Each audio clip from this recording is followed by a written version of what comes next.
नमस्कार, खबरदार दिल्ली में आपका स्वागत है। मैं हूं शशिकेश रंजन। बेंगलुरु में हुए बम धमाके की गूंज दिल्ली के रायसीना तक गूंजी और इस घटना से पूरे देश में सनसनी फैल गई। लेकिन इन आतंकियों के मंसूबों को नाकाब कर पाना हमारे लिए चुनौतियों का सबब बन जाता है। भले ही आतंकी कोई नई साजिश को अंजाम देने की फिराक में हो, लेकिन उनके मंसूबों को नाकाम करने के लिए हम कितने तैयार हैं दिखाएंगे अपने इस खास पेशकश में, और ले चलेंगे दिल्ली के संवेदनशील इलाकों में, जहां दिखाएंगे कि कितने मुस्तैद है दिल्ली के पुलिस। देश में कहीं भी आतंकवादी घटना घटती है तो दिल्ली का सहम जाता है।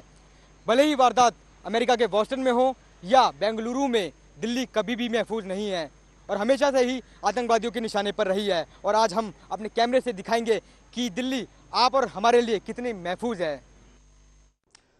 क्या है मामला? कहीं बम तो कहीं रेप थमने का नाम नहीं ले रहा। इसी बात पे सबसे पहले लिए चलते हैं निजामुद्दीन इलाके में, जहां एक और रेलवे स्टेशन और दूसरी ओर बस अड्डा। रोजाना लाखों की संख्या में यात्री जगह जगह आगमन करते हैं, लेकिन सुरक्षा की बात करें तो यहां चिंता का विषय है। इस इलाके का जायजा ले रहे हैं हमारे संवाददाता और दिखाएंगे क्या है सुरक्षा व्यवस्था का सच।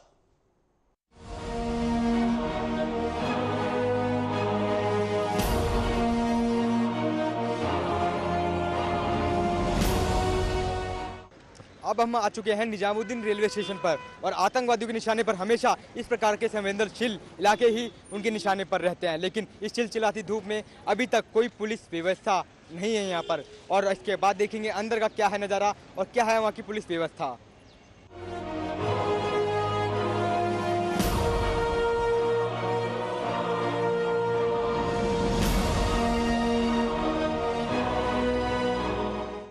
बेंगलुरु में हुए बम ब्लास्ट के बाद क्या है निजामुद्दीन रेलवे स्टेशन का हाल, यह अभी हमने आपको अपनी तस्वीरों में दिखाया। लेकिन बताना चाहेंगे जो यहाँ पे ब्लास्ट के बाद से कोई पुलिस की पुख्ता इंतजाम नहीं है। आरपीएफ के जवान तैनात है, लेकिन वो कोई होश नहीं है। आने जाने वालों को कोई चेकिंग नहीं की जा रही है। मशीनें उनकी खराब पड़ी हैं और ऐसे में जो दिल्ली पुलिस के जवान तैनात है, बिना किसी नेम प्लेट के और बिना किसी जो व्यवस्था होती है, बिना किसी जाँच के वो आवाजाही जो लगातार चल रही है, ये हाल है यहाँ की दिल्ली पुलिस का।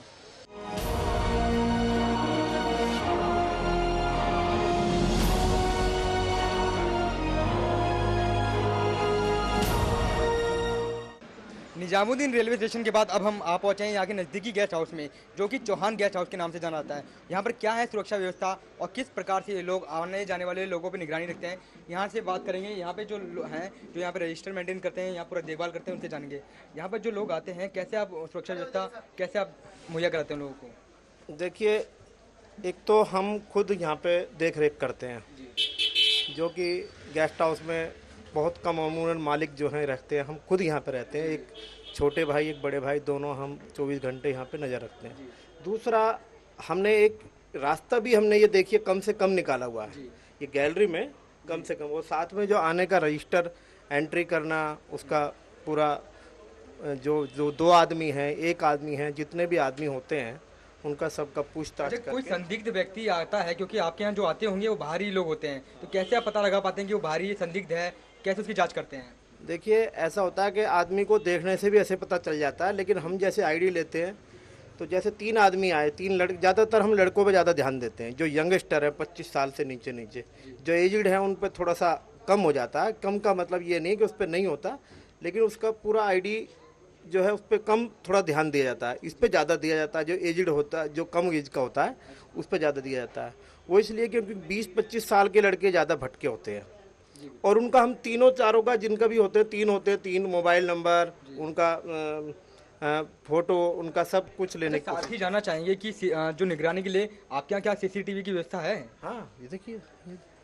अच्छा, साथ ही दिल्ली पुलिस की तरफ से आपको क्या सहयोग मिलता है? बराबर रजिस्टर मेंटेन करना होता है। रजिस्टर आते हैं, बराबर चेक करते हैं। रात को यहाँ पे बैरिकेड भी लगता है, कोई ऐसा बिल्कुल साफ तौर पे जो इन्होंने बताया कि यहाँ पर लगातार जो लोग यहाँ आते हैं उनकी एंट्री की जाती है रजिस्टर में, उसके बाद बाकायदा यहाँ पे रात को पुलिस वाले आते हैं, बीट अफसर आता है, रजिस्टर चेक करता है कि कौन लोग आए हैं, कोई संदिग्ध तो नहीं है। और ऐसे में अगर निगरानी की बात की जाए तो निगरानी के लिए यहाँ पे CCTV कैमरे भी लगाए गए हैं, जो कि जिसकी रिकॉर्डिंग लगातार चलती रहती है और किसी भी प्रकार की जो आपराधिक गतिविधियाँ हैं में लिप्त होते हैं लोग या कोई संदिग्ध पाया ना जाए और किसी भी इस प्रकार की आतंकवादी घटना को अंजाम ना दिया जाए, उससे बचने के लिए इस प्रकार की पूरी व्यवस्था यहाँ की गई है।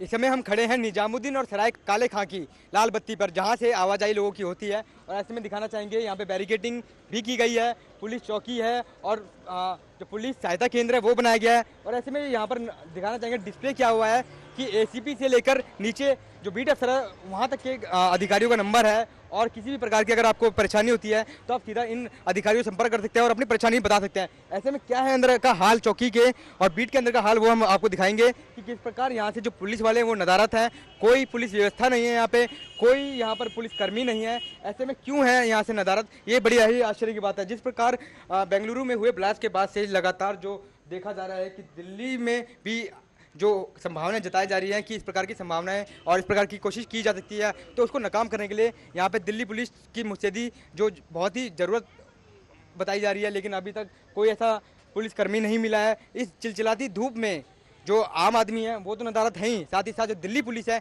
वो भी नदारत है। ऐसे में क्या है बड़ा कारण कि दिल्ली पुलिस अपनी जो काम है उससे अछूती है।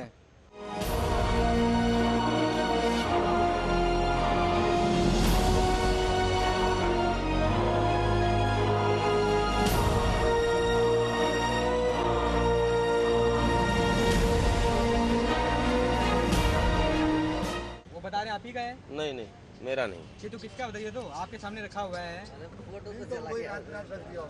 रात बिरात कोई पहले का रखा हुआ सामान बता रहे हैं, किसका है वो? आप हम नहीं बता सकते हैं ना, मैंने देखा नहीं किसी को। पुलिस वाले कभी रहते हैं वहाँ पर? हाँ रहते हैं पुलिस वाले। अरे हमारे हमें यार पुलिस वाला हमें तो यहीं रहते हैं और कहाँ रहते हैं? क्या दुकान है आपके यहाँ? दुकान है आपके यहाँ पे? यहाँ पर दुकान है क्या? हाँ दुकान, छोले भटूरे की दुकान है। पुलिस वाले को कितना देते हैं? पुलिस वाले को यार पुलिस वाले कुछ नहीं देते हैं। निजामुद्दीन की लाल बत्ती पे बनी इस बीट का आपको सच दिखाएंगे कि किस प्रकार जो यहाँ पर है कोई पुलिस वाले नहीं है, नदारत है यहाँ से, लेकिन जो बिजनेस है वो यहाँ से पनप रहा है। देखा जाएगा किस प्रकार यहाँ पे जो लोग हैं वो कोला रखी गई है और यहाँ पर जो गंदगी है वो गंदगी फैली हुई है। इसके अलावा जो यहाँ पे पेप्सी और जो पदार्थ हैं वो यहाँ रखे गए हैं। तो एक प्रकार के जो दिल्ली पुलिस है वो सुरक्षा तो नहीं मुहैया करा पा रही, लेकिन हाँ लोगों को रोजगार जरूर मुहैया करा पा रही है। ऐसे में दिखाना चाहेंगे कि इस लाल बत्ती का क्या है हाल, कि सुरक्षा व्यवस्था के चलते यहाँ ना कोई पुलिस कर्मी है, ना कोई जो ट्रैफिक है उसको सुचारू करने के लिए कोई ट्रैफिक कर्मी है। ऐसे में ये है दिल्ली का सच और दिल्ली पुलिस का सच, जो कि हमेशा ही इस चिलचिलाती धूप से नदारत रहती है और सुरक्षा के कड़े दावे करती है। खबरदार दिल्ली में, खबरदार आपको करना जरूरी है, क्योंकि जहां बनाया गया है पुलिस की रक्षा के लिए वहां से पुलिस नदारत है। आप कैसे अपने आप को महफूज करेंगे, यह एक बहुत बड़ा सवाल है और इसी सवाल के साथ एक ब्रेक लेते हैं, जल्द हाजिर होते हैं।